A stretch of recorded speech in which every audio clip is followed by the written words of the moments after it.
The range of best Sony cameras just keeps getting bigger and better as Sony expands its camera offerings to more types of shooters in areas like sports, wildlife, travel and fashion to video production, content creation and vlogging. Whether you are a professional, enthusiast, or just a beginner, there is a Sony camera for everyone. Right at the top end, you've got the mighty but pricey sports-orientated Sony A9 Mark III with its mind-blowing global shutter, or the high-res megapixel monster in the Sony A7R Full. In the middle, Sony's APS-C mirrorless cameras are a favorite of mine for travel, video, and content creation, and my current highlight is Sony's compact but powerful Sony A6700. Also, Sony's latest ZV roster of cameras is aimed at vloggers and social media creators. I love these cameras' super compact and simplified designs, meant to go anywhere and shoot great instantly usable footage with minimal effort. I've been especially impressed by the clever and affordable little Sony ZV-1F. We have listed the best Sony cameras 2024, and there are key features you need to consider this to help you choose the best one for you.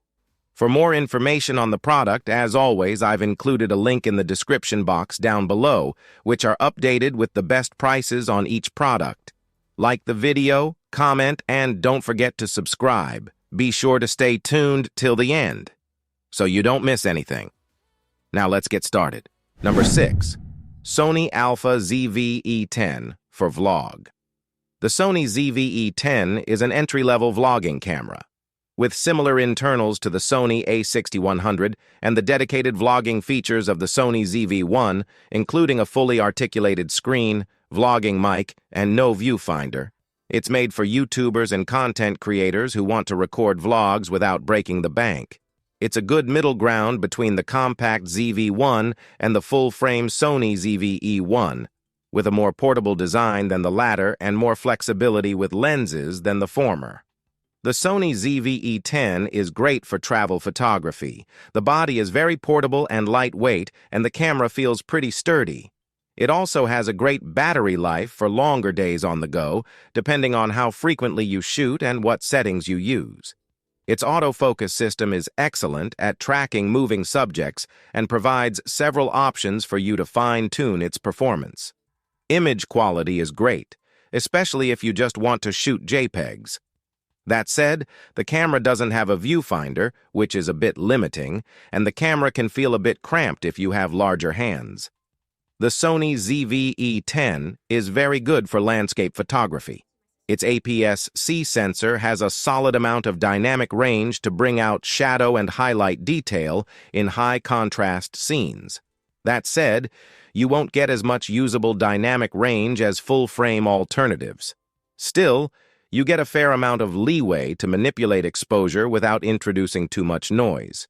There's also an automatic HDR mode and a bracketing mode that allow you to expand the camera's dynamic range or take a series of photos at different exposures to manually combine them later. Number 5. Sony A6700, best value.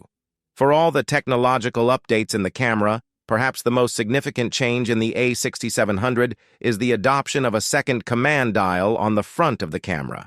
This makes it Sony's first A60X series camera to allow control with forefinger and thumb, rather than having only thumb-controlled dials. This brings the camera into line with the Sony A7 series and, for that matter, most other cameras costing more than about $1,000. The A6700 uses a BSI CMOS APS-C sensor, which we have to assume is the same one used in Sony's FX30 cinema camera. What will be interesting to see is how the performance of this chip compares with that of the 26-megapixel BSI sensors used in Fujifilm's X-T4 and XS20, and Ricoh's Pentax K3 III. The sensor has AF points scattered across most of its area, giving an AF system that covers 93% of the image area, up from 84% on the previous generation of Sony APS-C cameras. The new sensor shoots at the same 11 FPS as the previous generation of cameras, but now has the option to shoot at 11 FPS with electronic shutter, if you want 1/8000 SEC shutter speeds, for instance. We found the rolling shutter to be fairly significant if you shoot RAW, around 64 meters or 1:16 sec, but significantly faster in JPEG-only mode at around 25 MB, 140 sec, which is likely to mean a drop to 12-bit readout. The other most significant hardware change is the use of the latest Bion's XR processor, along with a dedicated processor for handling the complex AI algorithms created by machine learning. This processor combination is one we saw in the company's ZV-E1 full-frame vlogging camera, and it represents a big step forward for the APS-C series. Number 4. Sony ZV-1F, best budget.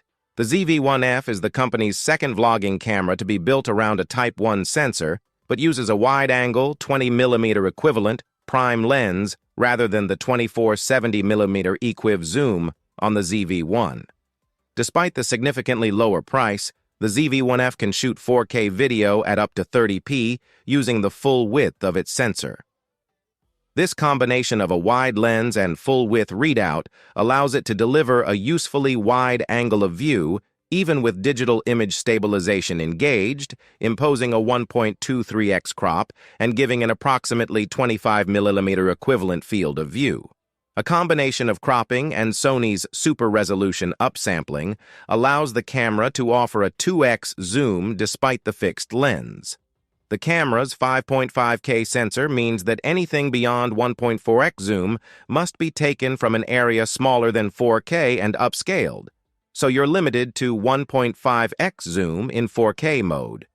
The ZV-1F includes Sony's Product Showcase AF mode that uses face detection, but gives priority to things held up close to the camera.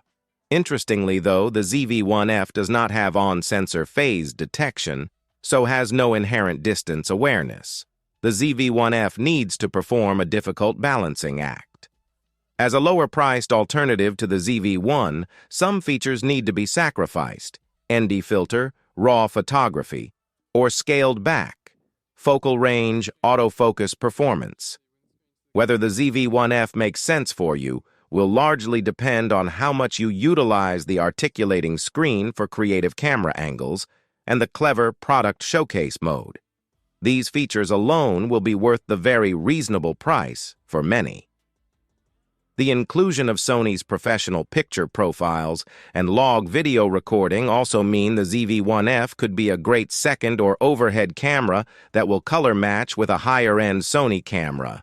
So while we can definitely see some situations where the ZV-1F could be a smart choice, for the majority of those getting interested in vlogging and video production, we think it might be worth saving up a bit more for the ZV-1 or ZV-E10, both of which offer far more advantages over a modern smartphone. Number 3. Sony Alpha 7S III for videos. Video-first creators using the Sony full-frame camera system adore the A7S series for its native 4K sensor, exceptional low-light performance, and compact form factor. The third-generation A7S III, $499.99, body-only, ups autofocus performance for both stills and video, reduces rolling shutter, and supports 120 FPS capture at 4K. Along with other upgrades, there are compelling reasons to upgrade if you're still using an A7S II. Hybrid creators with a video-first mentality will be pleased with the camera's versatility, but pure cinematographers may be better served by the Sony FX3, $3,199.99. Sony's full-frame camera line is diverse. Its A7 models cater to enthusiasts and pros, the A9 series is there for high-speed stills, and the A1 is for creators who demand uncompromising performance for both stills and video, without any compromise in speed. Despite the delineation in the model lines, there's plenty of overlap in function, handling, and tech across the full-frame series. The A7S III shares its basic body design with the 60mm A7R IV, and controls are fairly uniform across the line. The form factor is typical for a stills camera. An integrated hand grip and an eye-level viewfinder are included. The big difference is the rear LCD. With the A7S III, it swings out to the side and faces forward, where other A7 cameras only offer upward and downward tilt. The Sony FX3 is there as an option for pure video use. It omits the mechanical shutter and EVF included with the A7S III, adds active cooling for long-form recording, and has multiple mounting points for accessories, so you don't have to add a camera cage. Despite not being an A7 model, the FX3 works with all of the same FE lenses. Number 2. Sony Alpha 7RV for photography. The Sony A7RV is available at a recommended price of $38,999 as body only. This makes it $400 more expensive than the A7R Mark IV was at launch, itself a more expensive camera than its predecessor. Though supply chain shortages and inflation will account for some of that increase. Besides humans, the camera's AF system will now recognize animals, birds, insects, cars and trains, and aircraft. Interestingly, there are separate modes for animals and birds, as well as a combined animal-bird option. Your subject type can be selected from the main menu, the FN menu, or a custom button. The list of subjects accessed via a custom button can be tailored to include only the modes you use. Each individual recognition mode has a series of parameters that can be modified, with control over how far from your chosen AF point the camera will search for a subject, how willing it is to refocus to other subjects, and how sensitive or tolerant the actual recognition will be. On top of this is a choice of whether the camera focuses on eye, head, body, just eye, head, or just eyes, for humans, animals, or birds.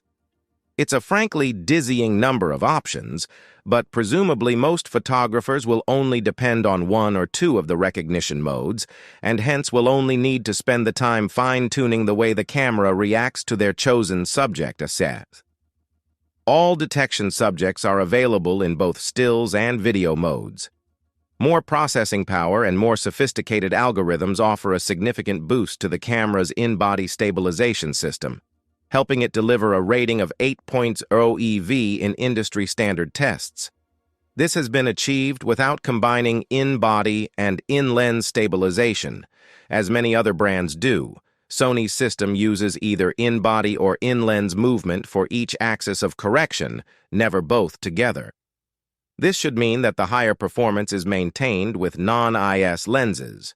As always, IS tests conducted using the CIPA methodology are somewhat simplistic and can significantly overstate the real-world effect, but such a high rating is only likely to be achieved in a system that works well in practice, even if you don't necessarily experience a full 8 stops of benefit. Number 1. Sony Alpha 7IV, Best 2024 Model. The Sony A7 IV is the 4th generation of the company's core A7 full-frame mirrorless camera model. It's the most advanced yet, bringing many of the improvements Sony has made in terms of autofocus and interface design since the launch of the A7 III, back in February 2018. At the heart of the A7 IV is a new 33MP BSI CMOS sensor. This represents a move away from the 24MP chip used by the A7 III and its immediate Panasonic and Nikon rivals. Given that BSI sensors are already widely used in the current generation of cameras, we're not expecting huge leaps forward in image quality. A slight uptick in detail and comparable low-light performance is the most likely thing we can expect in terms of image quality. Despite the higher resolution, the A7 IV can still shoot at 10 frames per second. However, it can only do so in the lossy compressed format if you want to shoot RAW, and drops to 12-bit mode, further reducing dynamic range. The A7 IV has a lossless compression option for when you need maximum processing flexibility, but the burst rate drops to around 6 FPS if you use it. Sony says the camera's buffer depth allows over 800 RAW plus JPEG images, or over 1,000 JPEGs. But this is in the uncompressed RAW format, which again shoots at around 6 FPS. Our first look at the rolling shutter rates suggests this isn't an especially fast sensor. 14-bit readout of the whole sensor for stills takes around 115 sec, 66 ms, which is around 17 times longer than the super-fast A1 takes to read out its sensor. This means silent shutter mode is likely to result in significant distortion with moving subjects. Full-width 4K video takes around 27.